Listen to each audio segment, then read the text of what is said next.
Hello everybody, कैसे हैं सभी। एक बार फिर आप सभी का आपके अपने यूट्यूब चैनल श्रेष्ठ कंपटीशन एकेडमी में स्वागत है। तो चलिए, हमने पिछली क्लास में परसेंटेज के कुछ सवाल भी सॉल्व किए थे, कुछ बेसिक सी जानकारी ली थी, कुछ क्वेश्चंस भी किए थे। ठीक है, आज हम उसी सीरीज को आगे बढ़ाते हैं। ठीक है, आज हम उसी से रिलेटेड कुछ क्वेश्चंस करेंगे। ठीक है, जो पीछे किए थे।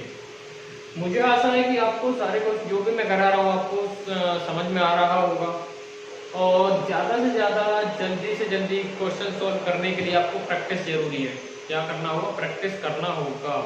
ठीक है, तो चलिए आज का हम सवाल पर चलते हैं, आज के सवाल पर। ठीक है, देखिए आज का सवाल क्या कहता है। आज का सवाल कह रहा है, कल आपने वो सवाल किए होंगे। ठीक है, तो मैं आशा करता हूँ कि आप क्वेश्चन को पढ़ते ही निकाल दो। यानी the price of sugar is increase by 16.3% and the consumption of a family is decrease by 20%। Find the percent change in his expenditure. अर्थात चीनी का दाम 16.2/3% बढ़ जाता है तथा परिवार की खपत 20% कम हो जाती है, तो कुल खर्च में प्रतिशत परिवर्तन ज्ञात कीजिए। चलिए, 16.2/3% बढ़ जाता है, ठीक है, और 20% कम हो जाती है खपत। चलिए, क्या बोल रहा है उसने, क्या कहा है कि 16.2/3%, यानी इसका अगर हम निकालें तो कितना हो जाएगा? 1/6। कितना हो जाएगा? 1/6 इसकी फिर से निकालेंगे। तो वो क्या कह रहा है कि उसकी जो मूल्य है, चीनी का जो मूल्य कितना बचा? 6 से 7 हो जाता है। यहाँ लिख लेते हैं हम प्राइस कितना हो रहा है? 6 से, यानी इतना बढ़ रहा है, 16.2/3% बढ़ रहा है, तो कितना हो जाएगा? 7, यानी 6 से 7 हो गया। मूल्य क्या हो गया? 6 से 7 हो गया। अब देखिए, उसने बोला कि कंजप्शन में क्या आ रहा? कमी आ रही है। तो कंजप्शन में कमी आ रही है, तो देखो प्राइस और कंजप्शन बराबर एक्सपेंडिचर हो जाएगा, खर्च होगा, नहीं होगा? ठीक है भाई, हम कोई वस्तु है, यानी हम चीनी ला रहे हैं 6 रुपए किलो, हम ला रहे हैं 10 किलो, तभी तो हमें पता चला कि 60 रुपए खर्च हो गए। ठीक है, यानी कंजप्शन कितना बता रहा हो? कंजप्शन बता रहा हो 20%, यानी 1/5। कंजप्शन कमी बता रहा है, यानी 5 से कितना हो रहा है? 1 की कमी हो रही है, 4 हो रहा है। भाई कंजप्शन कमी तो हो रहा है, 5 से 1 4 की कमी, यानी 6 रुपए की कीमत तो थी पहले, अब 7 हो गई है। लेकिन खर्च, यानी पहले 5 किलो चीनी खर्च करते थे, अब कितना कर रहे हैं? 4 कर रहे हैं। तो पहले कितना खर्च होता था? 30 रुपए, अब कितना हो रहा है? 28 रुपए। अब 28 रुपए खर्च हो रहा, तो कितने की कमी आई है? 2 की, यानी 2 रुपए की कमी आई है। कहां से? 30 से। 100 मल्टीप्लाई कर दो, तो इसके जो फ्रैक्शन वो कितनी आएगी? 6.2/3%। क्या आएगी? कमी। खर्च में कितना आएगी? 6.2/3% की कमी आएगी। भाई पहले 6 रुपए किलो आ रही थी चीनी, 5 किलो चीनी खर्च करते थे तो 30 रुपए जाते थे। अब 7 रुपए किलो आ रही है, लेकिन चीनी हम खर्च कर रहे हैं 4 किलो, तो कितना खर्च हो रहा है? 28 रुपए। तो कितने की कमी आ रही है? 2 की। कहां से? 30 से गुणा, तो यानी 6.2/3%। नेगेटिव किस बात को दर्शाता कि कमी हो रही है। क्या हो रही है? कमी हो रही है। ठीक है, समझ में आया होगा? यानी 16.2/3% की वृद्धि हो रही है प्राइस में, 6 से 7 हो गया। कंजप्शन में कितना हो रहा है? खर्च कितना, खपत कितनी कम हो रही है? 5 से 4 हो रही है। कुल खर्च 30 हो रहा था पहले, अब 28 हो रहा, 2 की कमी, यानी -6.2/3%। क्या हो रही है? खर्च में कमी हो रही है। ठीक है, चलिए नेक्स्ट सवाल पे चलते हैं।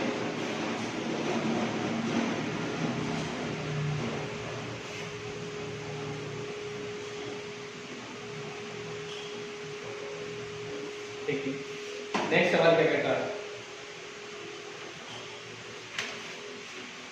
नेक्स्ट सवाल कह रहा है कि यदि x y से 25% अतिरिक्त धन कमाता है तो बताइए y x से कितने प्रतिशत कम धन कमाता है, अर्थात if x earns 25% more than y, what percent less does y earn than x। देखिए 25% कौन कमाता है, क्वेश्चन को पढ़ते हैं ध्यान से, यानी 25% 1/4 x और y 25% x का कमा रहा है, यानी हम मान लेते हैं इसे मान लें y से हमने y मान लिया सपोज, तो y 4 है वो 25% यानी एक क्या कमा रहा है, ज्यादा कमा रहा है भाई, एक ज्यादा ही तो कमा रहा है वो भाई, y से वो 25% अधिक ज्यादा कमा रहा है, यानी 4 का 25% एक ज्यादा कमा रहा है 5। अब कह रहा वो x से y कितने प्रतिशत कम कमाता है, तो कितना कम कर रहा वो, 1, यानी कितना कम कर रहा वो 1, कहां से, x से, थोड़ा सा कितना आ जाएगा 20%, ठीक है समझ में आया, यानी 25% की फ्रैक्शन हो गई 1/4, हमने मान लिया ये y हो गया, ठीक है। तब क्या कर रहा है वो 25% अधिक कमा रहा है, यानी 4 से 1 ज्यादा कमा रहा है, y 4 कमा रहा तो x कितना कमा रहा, 5 कमा रहा। अब पूछ रहा है वो y x से कितने प्रतिशत कम कमाता है, तो x से कितना कम कमा रहा है, 1 रुपए, कहां से, 5 से, गुणा 100, 20% आ गया, ठीक है। चलिए नेक्स्ट सवाल पे चलते हैं।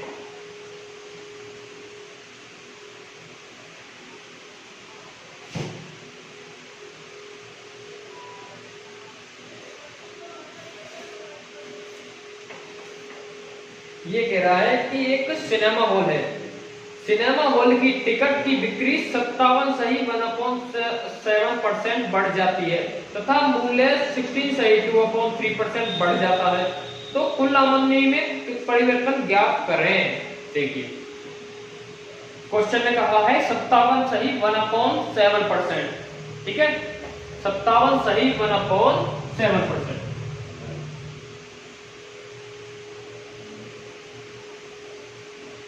और दूसरी क्या बोल रहा वो 16 सही 2/3%।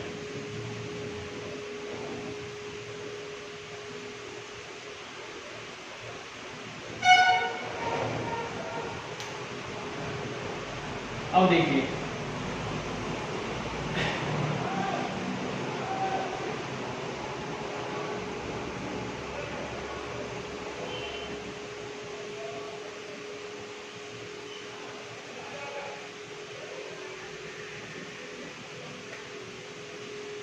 इसकी फ्रैक्शन निकालेंगे तो कैसे करेंगे, देखो ये क्या है 57 सही 1/7%। तुमने पढ़ा हो तो देखो 1/7%, अगर हम 1/7 की बात करें, ठीक है 1/7 की अगर हम बात करें तो इसकी क्या निकाले, परसेंट निकाले, तो 100 से गुणा करेंगे, परसेंट निकालेंगे तो ये कितना आ जाएगा, ये आएगा तुम्हारा 14 सही 2/7%, ठीक है।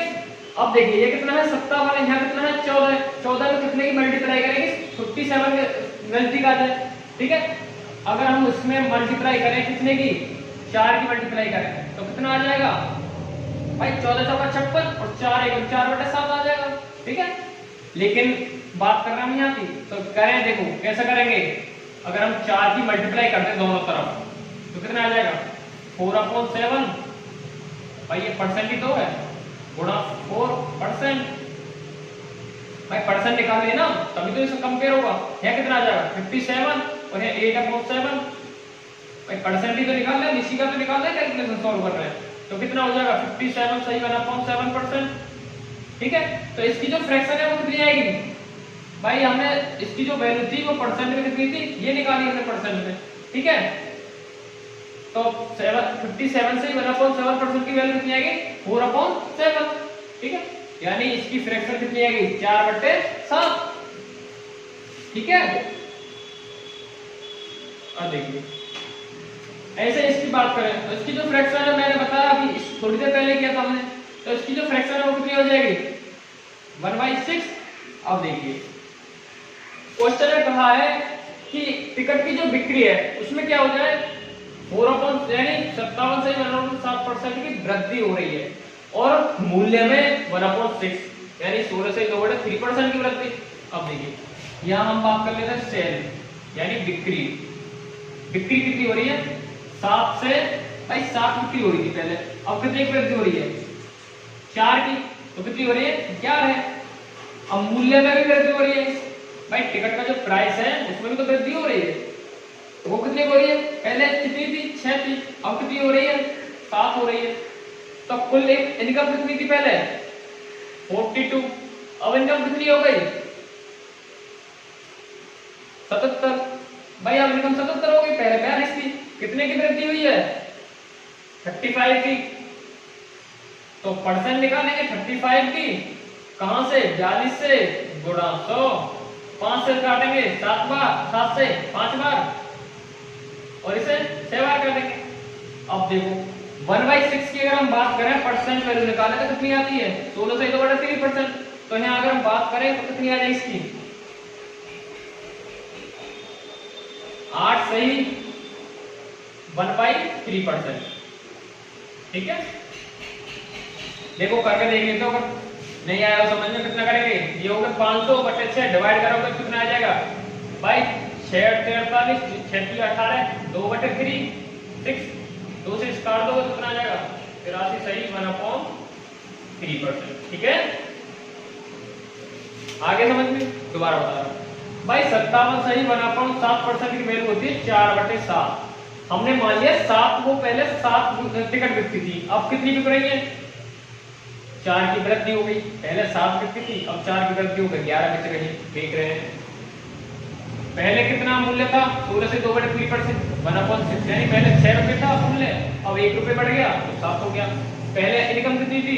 742 रुपए, अब कितनी इनकम हो गई? 77 रुपए। कितने की वृद्धि हुई? 35 की। कहां से? 42 से। परसेंट निकालने के लिए 100 से मल्टीप्लाई, 83/3%। ठीक है, चलिए नेक्स्ट सवाल पे चलते हैं।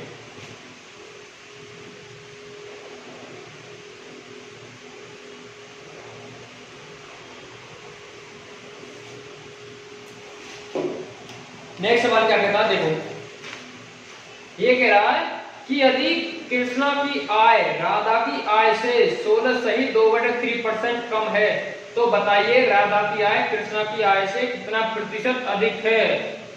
राधा की आय कृष्णा की आय से 16 सही 2/3%।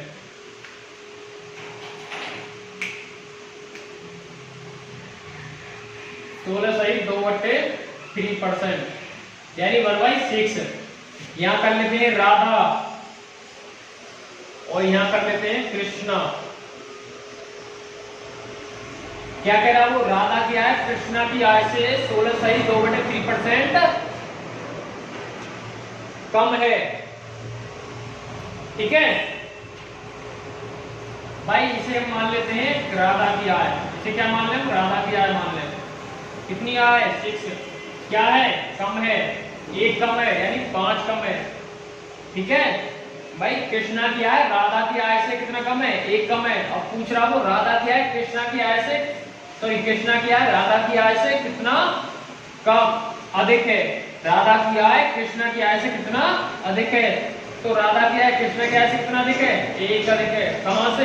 5 से। परसेंट निकालने के लिए 100 से मल्टीप्लाई, काट दो 20, तो कितना आ गया?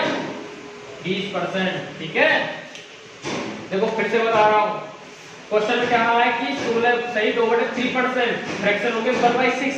बोला है कि कृष्णा की आय राधा की आय से 16 सही 2/3% कम है, यानी राधा की आय अगर 6 है तो उसकी आय कितनी है? 1 कम। कितनी? 5 है। अब बोल रहा है कि राधा की आय कृष्णा से कितना अधिक है, तो कृष्णा से कितना अधिक है? 1 अधिक है। कहां से? 5 से गुणा 100, कितना आ गया? 20%। ठीक है, चलिए नेक्स्ट सवाल पे चलते हैं।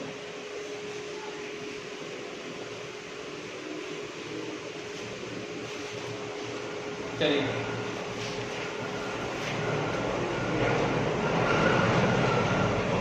सवाल क्या कह रहा है, देखो ध्यान से सुनना। A man saves a certain part of his income every month so that he can purchase a car in 1 year. By what percent he must increase in his saving so that he can purchase the same car in 9 months?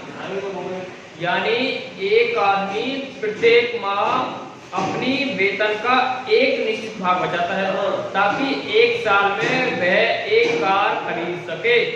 तो ज्ञात करें कि उसे अपने बचत में कितने प्रतिशत की वृद्धि करनी चाहिए कि वह उसकी कार को 9 महीने में खरीद सके। ठीक है, चलिए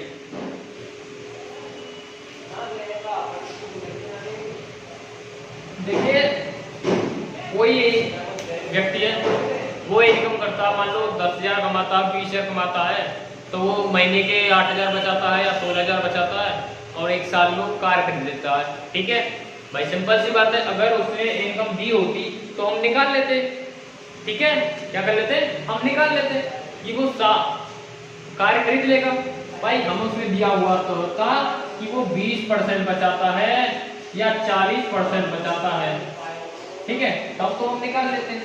क्वेश्चन में क्या कहा है कि वो कोई व्यक्ति है, वो अपनी आय का एक निश्चित भाग बचाता है, हमें नहीं पता कितना बचाता है, जिससे वो 12 महीने में एक साल में कार खरीद सके। लेकिन उसे क्या है, अब उसे खरीदनी है 9 महीने में, तब वो क्या करे, वो अपनी आय का कितना प्रतिशत बताए। देखिए, मान लेते हैं वो अपनी आय का P हिस्सा बचाता है। भाई अपनी आय का P हिस्सा बचाता है, अगर P हिस्सा बचाता है तो कितने महीने में खरीदेगा कार को, 12 महीने में। तो ये आ गई, यानी मान लो वो महीना का 1 लाख बचाता है तो 12 महीने कितने हो गए, 12 लाख हो गए। कार की कीमत हो गई सपोज दैट 12 लाख रुपए। भाई वो अगर एक हिस्सा बचाता है तो 12 महीने में कार खरीद लेगा। सवाल ने क्या कहा है कि अगर वो कोई निश्चित भाग बचाता है तो 12 महीने में कार खरीद लेगा। तो सिंपल सी बात है, 12 महीने में कार खरीदेगा। अगर P हिस्सा बचा रहा हो तो 12 महीने में कार खरीदेगा, यानी अगर 50,000 बचा रहा हो तो 12 महीने में 60 लाख, 6 लाख रुपए। ठीक है, 6 लाख में कार आ रही होगी, यही तो होगा। अब उसे कितने में खरीदनी है, 9 महीने में। कितने में खरीदनी है, 9 महीने में। लेकिन अब कितना बचाना होगा उसे, अब मान लो उसे A हिस्सा बचाना होगा। कितना बचाना होगा, A हिस्सा बचाना होगा। हमें हिस्सा तो नहीं दिया ना, हम क्या करेंगे, पहले P बचा रहा था, B बचा रहा है। ठीक है, अब देखिए कंपेयर करेंगे P बटे A 9/12। इसे काटना, 3 दिया 9, 3 जो 12, यानी P बटे A इक्वल टू 3/4। यानी वो पहले 3 हिस्सा बचाता था, अब कितना बचा रहा है, 4। तो उसे कितने की वृद्धि करनी होगी, 1 की। कहां से, 3 से। परसेंट निकालनी है तो उसे मल्टीप्लाई, तो कितना आ गया, 33 सही 1/3% इसे वृद्धि करनी होगी। आया समझ में, दोबारा बता दो। भाई वो 12 महीने में खरीद रहा है और अपने हिस्सा बचा रहा P, अब उसे खरीदनी है 9 महीने में, तो उसे हिस्से में वृद्धि करनी होगी, नहीं करनी होगी। तो मान लेते हैं वो अब A बचा रहा है, तो कंपेयर करेंगे तो P के नीचे A आ जाएगी, 12 9 के नीचे रहेगी। ठीक है, यानी P/A इक्वल टू 9/12। इसे काटेंगे, 3 3 9, 3 चौक 12, तो 3/4। और यानी P की वैल्यू 3 हो गई तो A की वैल्यू 4। कितना बढ़ा रहा है, 1। कहां से, 3 से गुणा, तो 3 से 1/3% की। उसे क्या करना होगा, वृद्धि करनी होगी, यानी उसे P से E लाने के लिए, P से A लाने के लिए कितना करना होगा, 1/3% की वृद्धि करनी होगी। देखो सेकंड तरीका की अगर बात करें तो कैसे करेंगे, अगर ऐसे भी ना करो, पहले कितने खरीद रहा हो, 12 महीने में, अब कितने खरीद लिए, 9 महीने में। एलसीएम ले ले, कितना हो गया, 36। कितना हो गया, 36। ठीक है, यानी वो पहले 12 महीने में खरीदा था, अब खरीदना उसे 9 महीने में। एलसीएम ले लिए 36, यानी कोई भी वो जो वस्तु को कितने की है, 36 रुपए की। उस कार की कीमत क्या है, 36 यूनिट। उस कार की कीमत 36 यूनिट है, वैल्यू नहीं दी हुई है ना, तो हम मान रहे हैं, तो उसकी यूनिट कितनी है, 36 यूनिट। कार की यूनिट कितनी है, 36, तो उसे 12 महीने में खरीदनी है 36 यूनिट, यानी 12 महीने में 36 यूनिट कमाने। तो एक महीने में कितना कमाएगा वो, 3 कमाएगा। अगर उसे 9 महीने में खरीदनी है तो एक महीने में कितने कमाने उसे, 4, तभी तो 36 होगा। भाई 9 चौक 36, 3 कमाएगा तो 12 महीने में 36 हो गए, 4 कमाएगा तो 9 महीने में 36 हो गए। तो कितने की वृद्धि की है उसने, 1 की। कहां से, 3 से गुणा, तो कितना आ गया, 33 सही 1/3%। ठीक है, आई होप क्वेश्चन समझ में आया होगा। ठीक है, और तरीका भी विकल्प है, दूसरा तरीका है एक्स मान के भी कर सकते हो। ठीक है, आया समझ में? ठीक है, चलिए नेक्स्ट सवाल पे चलते हैं।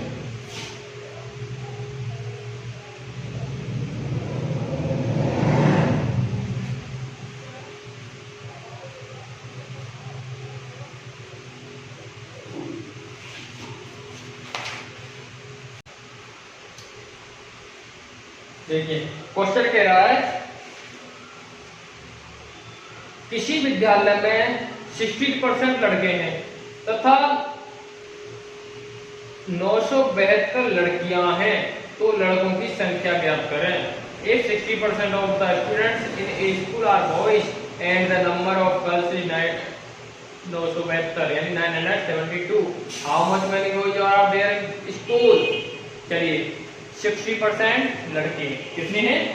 60% क्या है? लड़के। देखिए 60% क्या है? लड़के हैं। स्कूल में लड़के कितने हैं? 972। तो लड़के कितनी बची? कितनी बची? 40%। ठीक है, तो 40%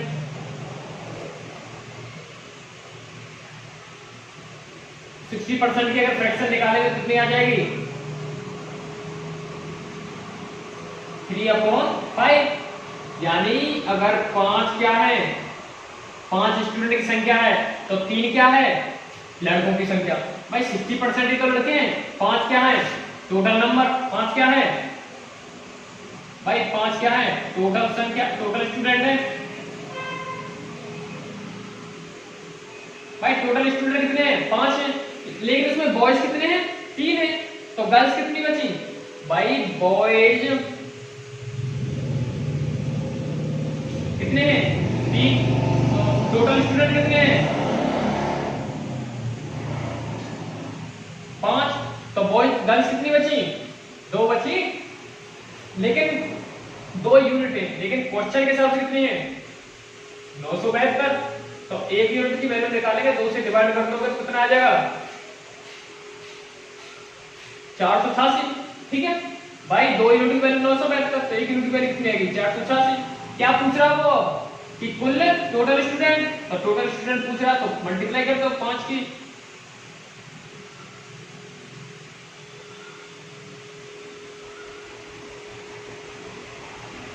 टोटल नंबर ऑफ स्टूडेंट कितने आ गए? 2430। अगर बॉयज पूछे तो बॉयज निकाल दोगे, तो 3 की मल्टीप्लाई कर दो। भाई 1 यूनिट तो दे रखी है इसमें।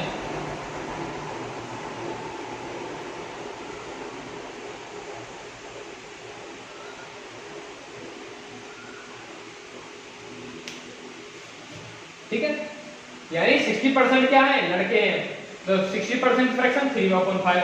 5 क्या हो गया? टोटल स्टूडेंट 60%, यानी 3 क्या हो गए? बॉयज हो गए। टोटल स्टूडेंट 5 हो गए। गर्ल्स कितनी बची? 2। लेकिन क्वेश्चन में कहा है कि गर्ल्स 972 है, तो 1 यूनिट की वैल्यू निकाल ले, 2 से डिवाइड करके 486। अब टोटल स्टूडेंट पूछ रहा है तो 5 यूनिट की वैल्यू निकाल लो, 5 गुणा 486। ठीक है, तीन की बॉयज की पूछने गया तो 3 यूनिट की वैल्यू निकाल दो, 3 गुणा 486, तो कितना हो गया? 1458। ठीक है, चलिए आज के लिए इतना ही काफी है। आई होप आपको समझ में आया होगा। उम्मीद करता हूँ कि आप भी घर पे रह के अच्छे से मेहनत कीजिए और कोई भी सवाल अछूता ना रहे। ठीक है, धन्यवाद।